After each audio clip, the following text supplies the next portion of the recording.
Here's the part most people get wrong. 20W50 is not automatically thicker than 15W50 once the engine is hot.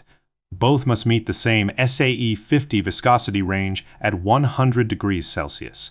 The major guaranteed difference is cold performance. SAE 15W is tested for cranking at -20 Celsius and pumping at -25, while 20W uses warmer test temperatures of -15 and -20. The letter W stands for winter, not weight. The first number describes low-temperature cranking and pumpability requirements, while the second describes viscosity after the oil is hot.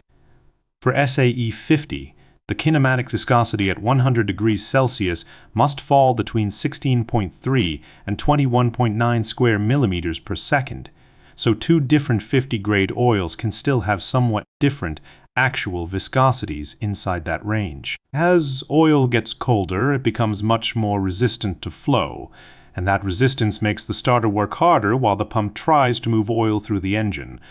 Because 15W has stricter low-temperature requirements, it normally gives more cold start margin than 20W. Research has repeatedly found that lower cold viscosity can improve cranking and help lubrication build more quickly during low-temperature starts. A thicker cold oil can produce a higher pressure reading because the pump is pushing against greater resistance. That does not automatically mean the bearings are receiving oil faster or being protected better. Cold start testing has shown that more viscous oils can take longer to establish normal oil flow, so pressure and useful oil flow should never be treated as the same thing. Once the engine is running, crankshaft bearings normally operate on a hydrodynamic oil film that keeps the metal surfaces apart. Viscosity helps create that film, especially under high load and temperature, but additive chemistry and high temperature, high shear viscosity matter too. Bearing research has produced more complicated results than the simple claim that thicker oil always means less wear. SAE 50 oils must also meet a minimum high temperature, high shear viscosity requirement of 3.7 millipascal seconds at 150 degrees Celsius. That means 15W50 and 20W50 are designed for broadly similar hot viscosity territory. One product can still have a higher HTHS viscosity, better shear stability, or a different additive package, so the label alone cannot tell you which gives the stronger oil film under extreme use. Lower viscosity oil generally reduces viscous friction and pumping losses, which is one reason modern engines have moved toward thinner grades. Between 15W50 and 20W50, however, there is no guaranteed large fuel economy difference once both are fully hot, because both are SAE 50 oils. The most plausible advantage for 15W50 is during colder operation and warm-up, when its lower winter grade can reduce resistance. If both grades are approved for your engine, 15W50 has the advantage as temperatures fall because it meets colder cranking and pumping requirements. In consistently warm conditions, that cold flow advantage may matter much less, making 20W50 a reasonable option where the manufacturer permits it. But the SAE test temperatures are laboratory classification points, not universal minimum outdoor temperatures for every engine, because engine design also affects cold pumpability and starting. A common assumption is that 20W50 must protect better in extreme heat because its first number is higher.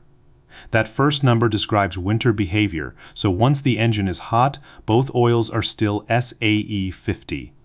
For track driving, towing, sustained high RPM, or very high oil temperatures, actual HTHS viscosity, shear stability, oil temperature, engine clearances, and the manufacturer's specification matter more than choosing 20W instead of 15W. Wear can increase bearing clearances and oil consumption, which is why some older engines have historically used higher viscosity oils when the manufacturer allows them.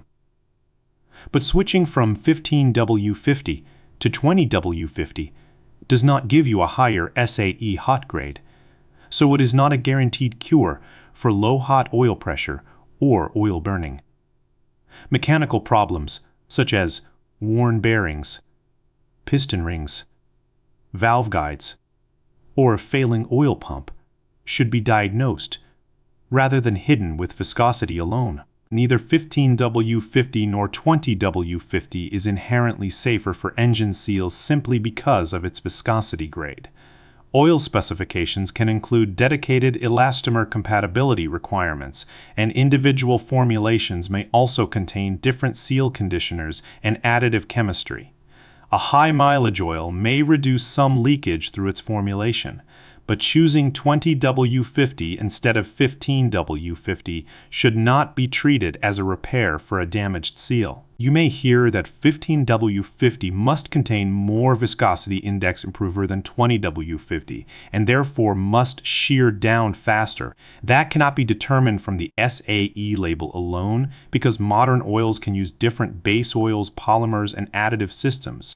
Shear stability is a property of the finished formulation, so enthusiasts comparing two products should look at approvals and technical data rather than judging durability from the size of the viscosity spread. SAE viscosity is only one part of choosing engine oil.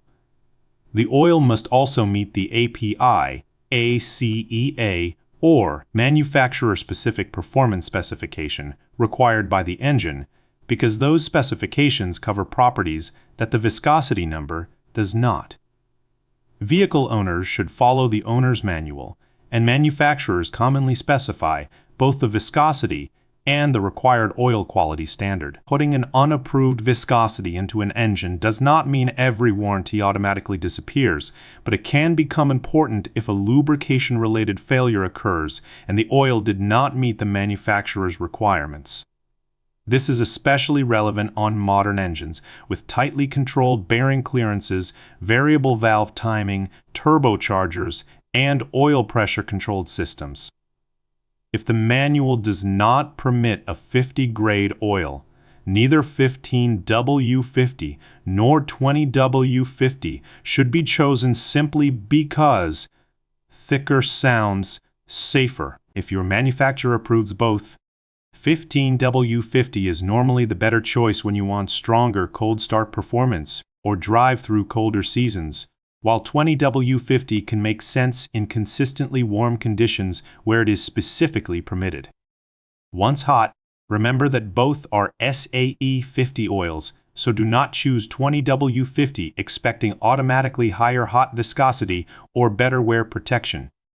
Start with the owner's manual, then consider climate, engine condition, operating load, and the exact API, ACEA, or manufacturer specification of the oil.